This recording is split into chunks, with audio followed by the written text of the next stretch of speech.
શું થયું આજે તે? મારે હું વોટિંગ હાલવા ગયો અને પહેલાં કે વોટિંગ હાલ દીધું હે. પેલા ભાઈને મેં કીધું મેં મારા વોટ કેને હાલ દીધું હે કે ના કે તું આવી ગયો હે. મેં એને ના પાડ્યું ભાઈ કે મેં વોટ નથી હાલ્યું.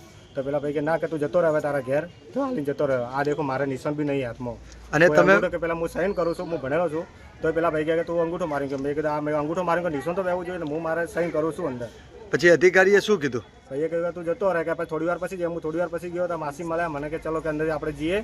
તો પેલા ભાઈ કે ફોર્મ ભરો. ફોર્મ ભરીને અમને બહાર મૂક્યા છે, કોઈ જવાબ નથી આવતા અંદર. મારું વોટિંગ કરવાનું બાકી હતું. હું અંદર વોટિંગ કરવા ગઈ ત્યારે આ ભાઈ ઉભેલા હતા.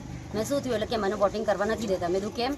તો એમને એવું કીધું કે મારું અંદર વોટિંગ થઈ ગયેલું છે. જ્યારે હું હાલ આવ્યો છું મારા હાથમાં નિશાન વોટિંગનું બી નથી કે મેં અંગૂઠા છાપ નથી અને હું સાઈન કરું છું જ્યારે અંદર અંગૂઠો થઈ જાય. મેં અંદર જઈને તપાસ કરી તો એ લોકો કહે કે ભાઈ એ અંદર થઈ ગયું છે. એ લોકો રિસ્પોન્સ આપતા નતા અમને અંદર. તો પછી મેં બહાર આવીને જે અધિકારી હતા પીઆઈ તો પીએસઆઈ એમને પૂછ્યું સાહેબ અમે શું પ્રોસેસ કરીએ? તો એમને એવું કીધું કે તમે અંદર જઈને પ્રિસાઇડિંગ ફોર્મ ભરી અને અંદર આપી દો. તો એટલા માટે હું પ્રિસાઇડિંગ ફોર્મ લઈને આવી છું. પણ આનો મતલબ શું? આવું બોગસ વોટિંગ થાય તો આવા કેટલા બોગસ વોટિંગ થતા હશે? અંબાજીમાં કેટલા થયા છે?